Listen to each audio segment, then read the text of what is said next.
Okay, so keeping along the lines with this breathing and endurance and what we're doing, and I think probably the most important part, especially for an endurance athlete, is the recovery portion. Any athlete, it's going to be the recovery portion. Any human being, it's going to be the recovery portion of something. Your ability to transition from a high exertion or even a moderate exertion or low exertion over a long period of time is going to be dictated by how quickly you can get back, or you can return to something or be better to that. And adaptation occurs out of recovery. So what I've written up here is recovery and heart rate or respiration rate. And anybody who's taken part in the endurance world or training world to a large degree, done a bunch or tinkered around enough, has probably played with heart rate. And there's nothing wrong with heart rate. I think it's a great tool. I still use it to this day to, correlate or triangulate things and understand what's happening and what I can change, what we can't. But the interesting thing about heart rate is that you can actually control that through respiration rate by and large. And the better you get at a breath practice or understanding respiration control, the easier it is to actually control that heart rate, thus making yourself more efficient with power, so more power output at lower heart rates. Now, this takes time to develop. I'm not suggesting everybody attempt to do that right now, but what I am suggesting is for recovery, we should understand that respiration is the body's primary thing it wants to do. All right, so breathing is never going to stop, whether you're lights out or whether you're in control of it, so volitional or non, right? And we need this thing in order to bring oxygen in, yes, but to actually get rid of CO2 as well. And when we start to learn to play with that, we can bring ourselves to more aerobic or lower aerobic levels really quickly. And we don't need as much O2 in and CO2 out. The more we can control that, and the better we get at that, the easier it is to control.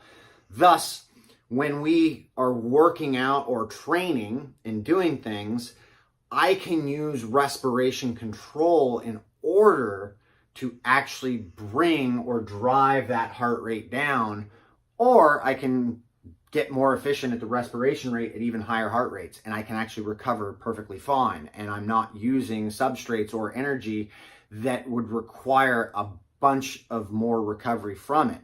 So the easy play here is to actually, when I'm done working, regardless if it's interval, high work, or it's low work over long periods of time, is to actually drive myself down and get into a recovery mode as quickly as possible. And one of the most efficient things that we've seen and we've been playing with, and I'm just going to leave this out there, is we have a specific breathing pattern that happens when we fall asleep. And we've noticed this not only in animals across the board, but human beings as well, whether it's babies or adults.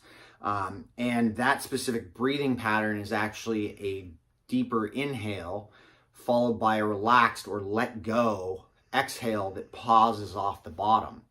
And that's not really easy to get to after you've been working out hard or even for a long period of time, because the body's been working and it doesn't get there. So using some of the techniques, whether it's a superventilation technique or a controlled pattern in order to bring our effort or energy level down sooner so that we're efficiently working again, can absolutely control how quickly we recover and we're able to get back to an adaptive process. Therefore, even in the recovery period, when I'm the next day, before going into training the next day, I could actually be utilizing some sort of a breathing protocol in order to get my nervous system and body back to a better adaptive place in order to get what I want out of that workout. So really focusing on some of the respiration protocols we've played around with, especially like the cadence stuff, and even some apnea stuff to a large degree to help with sleep or whatever. This all can have a place, but I believe, and we're under the impression at this point, that respiration rate is the chicken and the egg, and the heart rate follows that concept of respiration rate. And I can jack my heart rate up if I wanted right now. In fact, it does go up because of how I'm talking, or I could slow it down by controlling and allowing my breath to actually dictate what happens. And that is an incredible tool that can help change the paradigm of how we recover and how we can actually adapt to something.